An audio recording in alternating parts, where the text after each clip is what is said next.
All right, so we'll just get into this. You know what? This video that I saw and just played for you hit me like real deep in my soul when I listened to it. I played it legitimately probably 30 times by now. Three between 3 to 5 times just sitting here with you now. But it made me realize that I I don't want to say it. I'm going to have to say it that I am manipulative.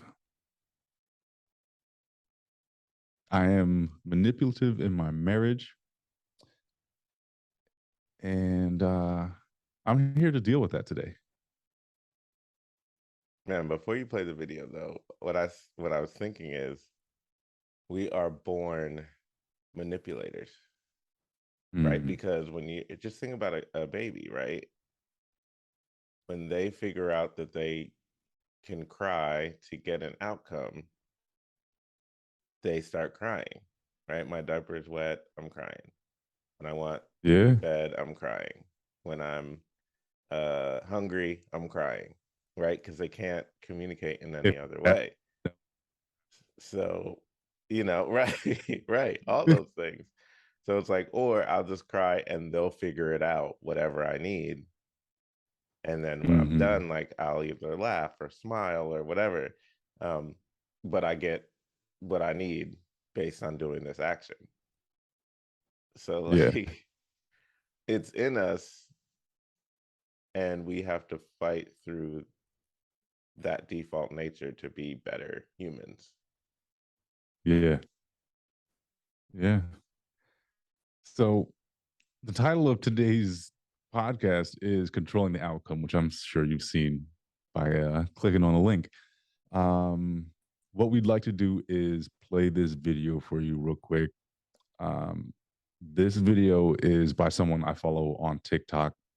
Um, in a previous episode, may even have been just last week. You'll see that we played another video from him. His name is Matthias J. Barker. He is a counselor. And I don't know exactly what his job entails, but when he posts videos, he brings some thought provoking fire, and it's enough to make you take action if you're about that life. So I'm gonna play this video, and then we're gonna have a conversation about it. When we say that we don't know what to do, we don't really mean that. What we mean is, I don't know how to assure the outcome. I don't know how to make sure that they won't be mad at me. I don't know how to set a boundary in a way that they'll like it. I don't know how to get all the positives from both of these options with none of the negatives. We can't control the outcome. The only thing you can control are the values in which you're acting. You might need to accept that you can't control how other people feel about your actions, and you can control how everything turns out. Hmm, that's good. Very, very good. Yeah. So how does that first hit you? Because whenever I see something like this that makes me think deeply or self reflect, right? My first thought typically is how can I apply that knowledge to my marriage to be a better husband? So I guess I'll just ask you, like, how does that video first hit you, or what did hit you first from that from listening to that? Yeah, what hit me first was that ask we ask or answer a question that's not really the question that we need to ask. So he Mm, said, we say, I don't really know what to do, but that's not what we're addressing. What we're addressing is we really can't control the outcome.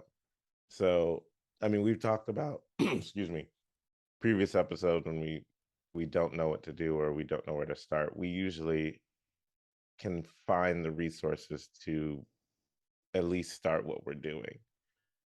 But if we don't take the time to figure out what the real question or the real root is, then we can't answer the right question. So that was Right. what really stood out to me. He was like, yeah, we say I don't know what to do all the time, but it's really this. I don't know how to control the outcome. And that blew me away.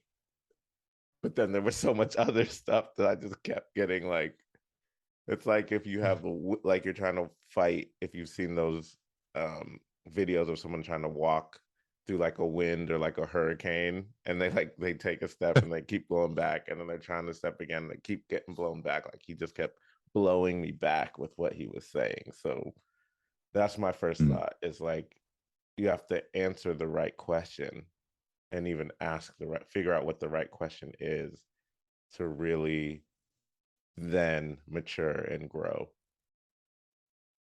I Yeah. don't know. Yeah. That kind of takes me back to the episode with Eric Mina when, he says we often I forget what it's actually called, but he's like we often have negative thoughts that lead to things that come out of our mouth that are negative, that lead to negative results, right? Like he told me, Mhm. "Have you ever lost your keys or thought you lost your keys and started telling yourself, I can't find my keys," right? Mhm. And Yeah. or it was even me that said that took it to the keys, but um, you know, he's like, rather than saying I can't find my keys, start saying I can find my keys, right? So something so simple, but I feel like there's a little bit of relatability between that. But yeah, man, asking the wrong questions or answering the wrong questions is huge. Yeah, that one, it just hit me. Like, how many times are we might even be asked the right question by our wives, but Mm. we give the wrong answer because we don't want to deal with the right question, or we deflect. Mm-hmm. So or we make it about, yeah, it's more deflection. Like, I'm gonna try to skirt around that, but that's really the right question. Or in our mind, we thought it was a different question, right? We've talked about this on episodes. We'll say this, and she'll be like, "But do you really mean this?" But then Yeah. there's that profound moment, like, oh, one, she knows me better than I do. Two, do I really want to admit this right now in this moment? And three, Right. for me, I'm like, I now have to process what you just asked before I can even have this conversation. But we're already in it. And she's a verbal processor. So she's gone. And I'm like, wait, there's so much. It's like hearing this dude talk. I'm getting blown back and I wasn't prepared. So yeah. We bookmark conversations with our wives.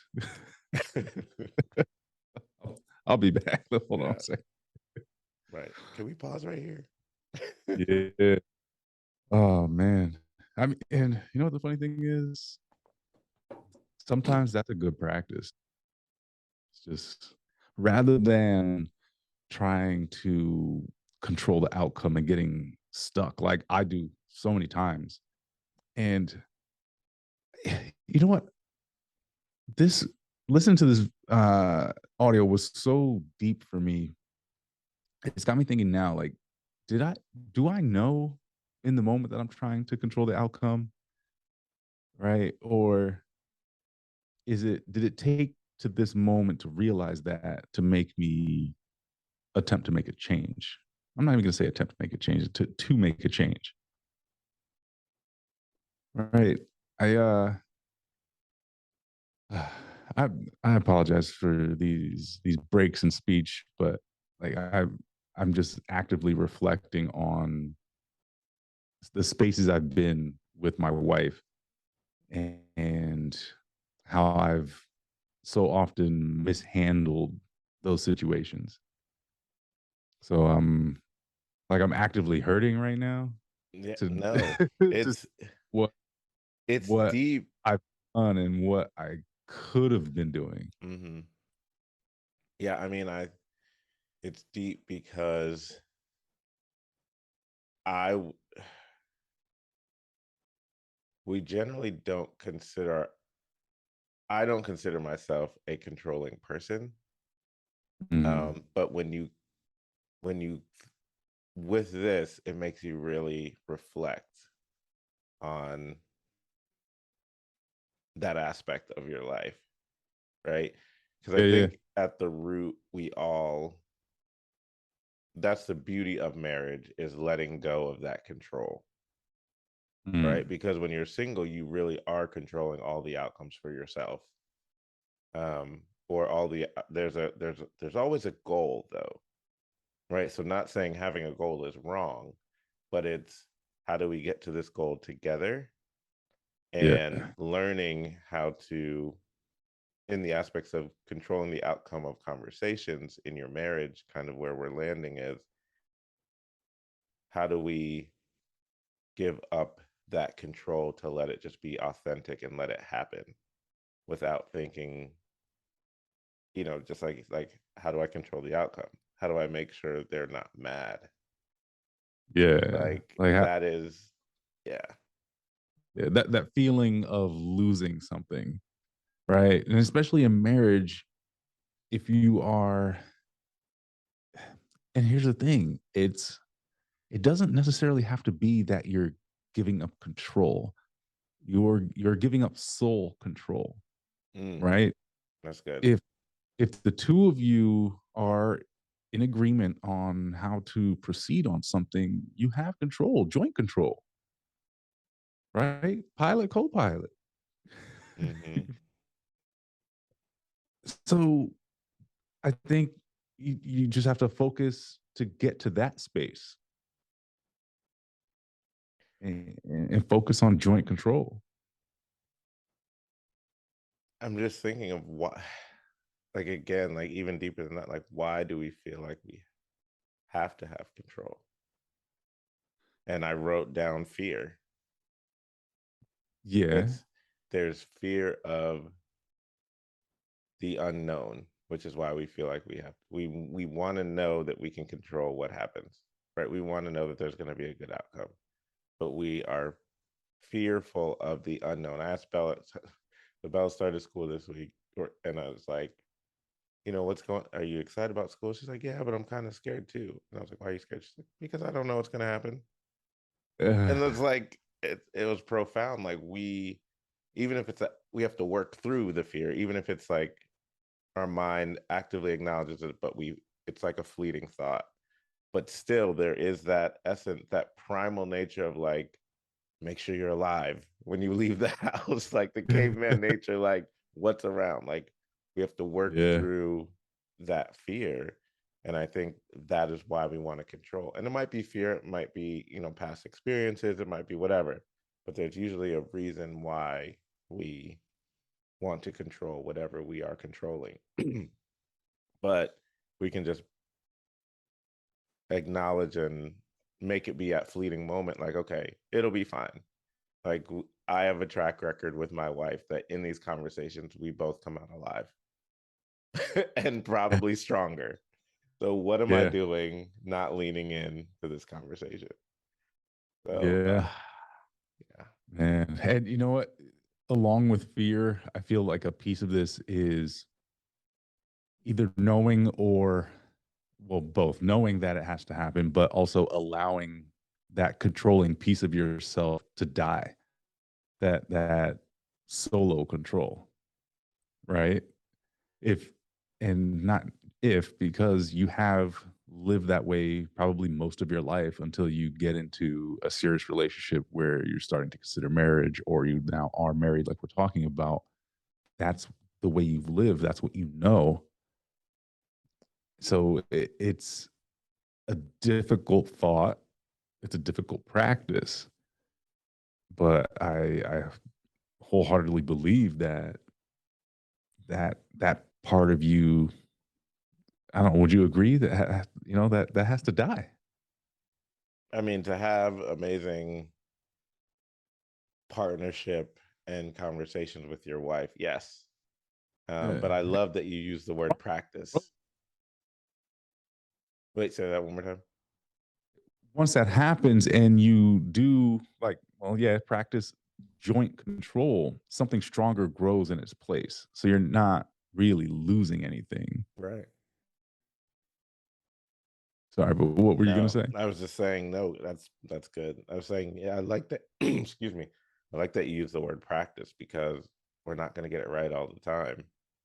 Mm, But if we're trying to get it right most of the time, we'll we'll do well, and be easier and easier to do. Man,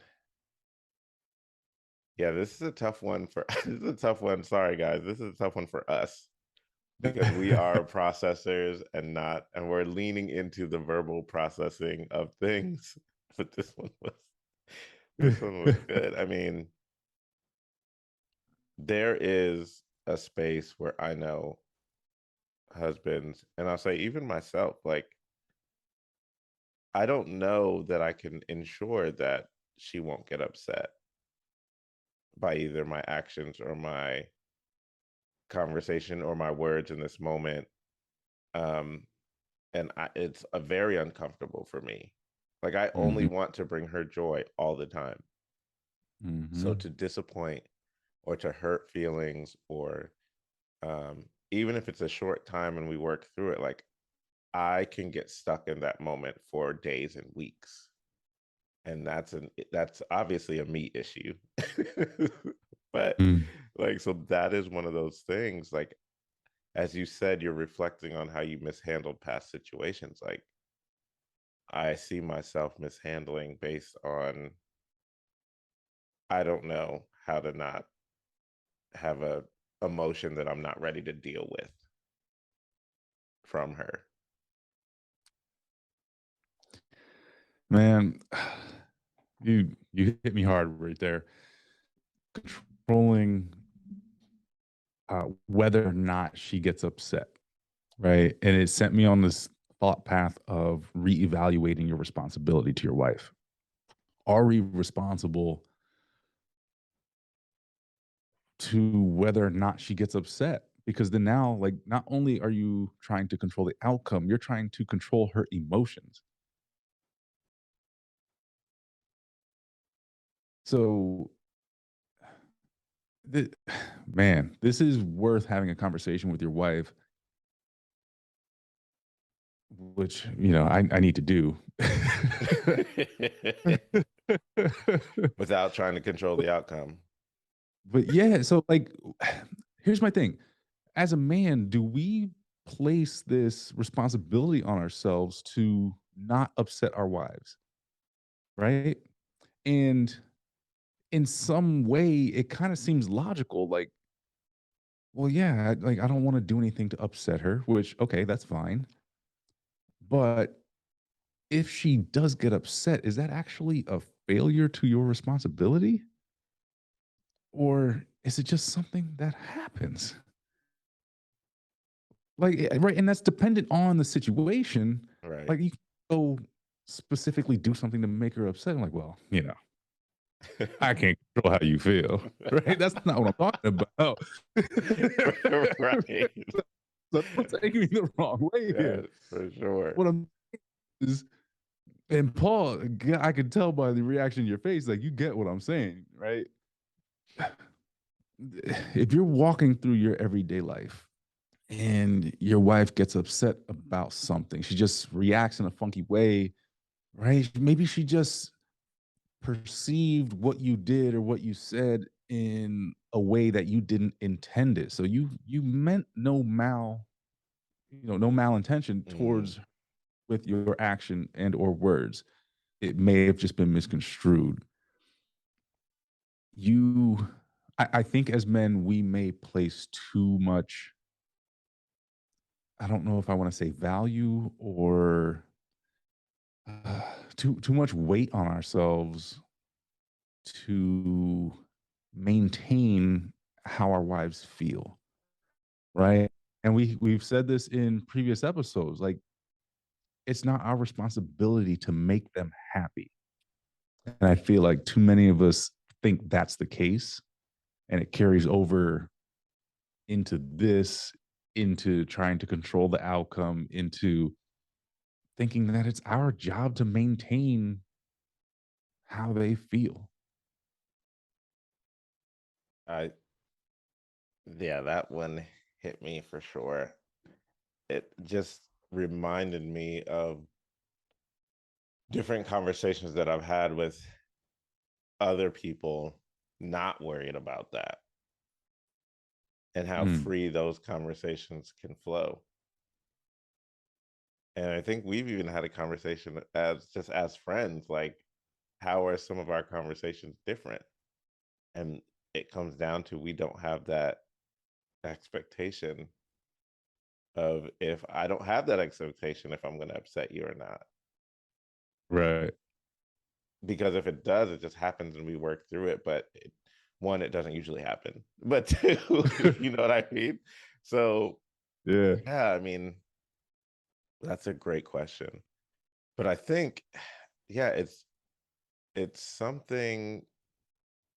And I was thinking about myself. Maybe I just don't feel like I'm equipped to handle if she gets upset, right? Mm, Because just like you said, it's just a byproduct. It could just be a byproduct of life or the conversation, right? But maybe I don't want to handle that. I don't want to deal with that. It's not that I nope. don't want it to happen. I just don't want to deal with it.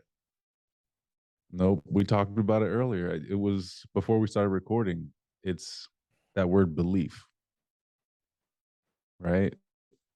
We're stuck here debating whether or not we want to handle it, but we love our wives and we've made that commitment before our friends, family, and God.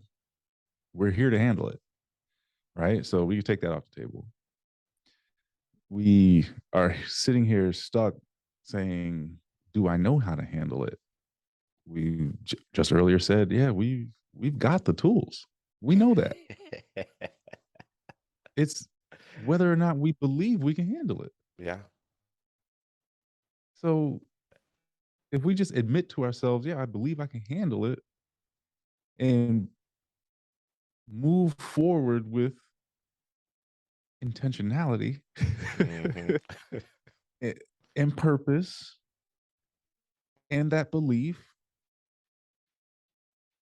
we could do whatever we want to do. Yeah. Point taken. So I mean, let's really, man, let's just really take the excuses off the table here. And this isn't to say that, hey, we're gonna get it right every time, right? We're we're gonna have missteps. That's fine. We're human. But we now know better. And you know it's time to do better. Hmm.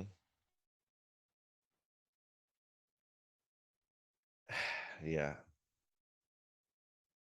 And it may sound like I'm talking to Paul. I'm talking to myself right now. Yeah, that applies. Yeah. I mean, that is what wraps up this whole that whole audio, is confronting those things that you put up as barriers, right? Because it started off with, I don't know what to do. Hmm. But as Brian just said, no, we do know what to do, and we're here for it. And it's our duty to step in and step up and do it. Uh that's real. But that's it. Because toward the end of the video, he says, what we can control is the values in which you're acting. How you're acting in that situation is what you can control.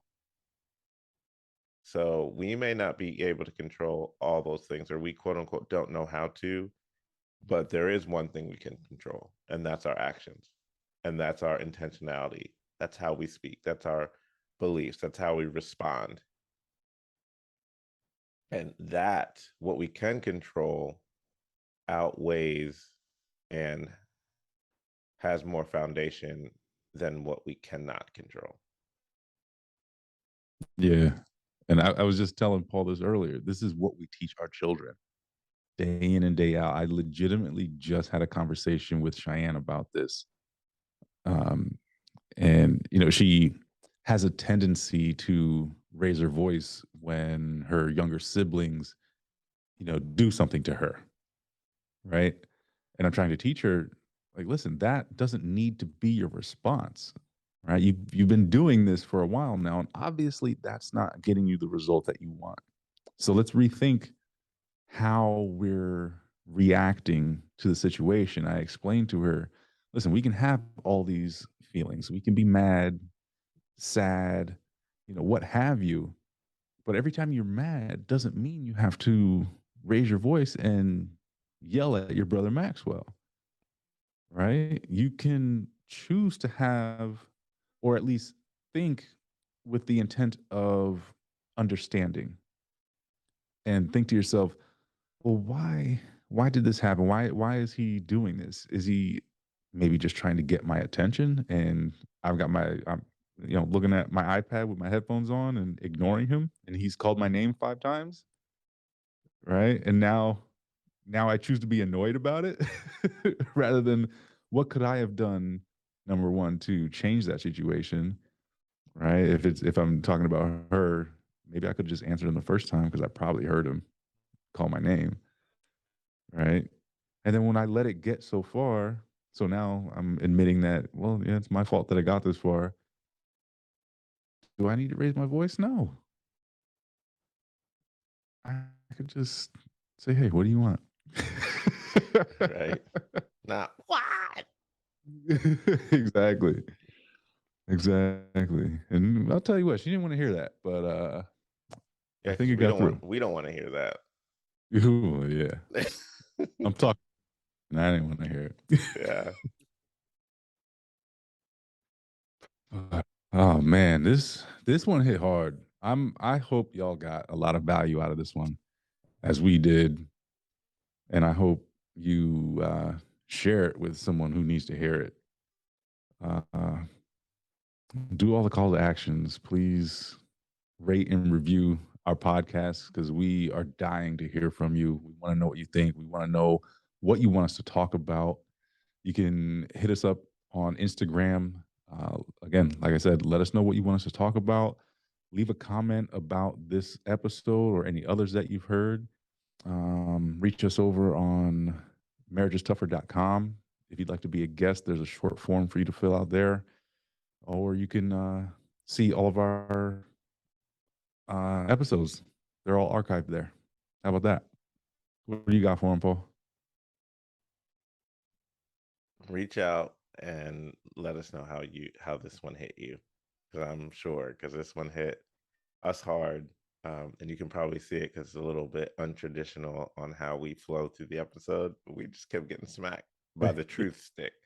So hopefully it impacted you and allowed you to at least do some reflection on yourself and then how you can show up better for your wife.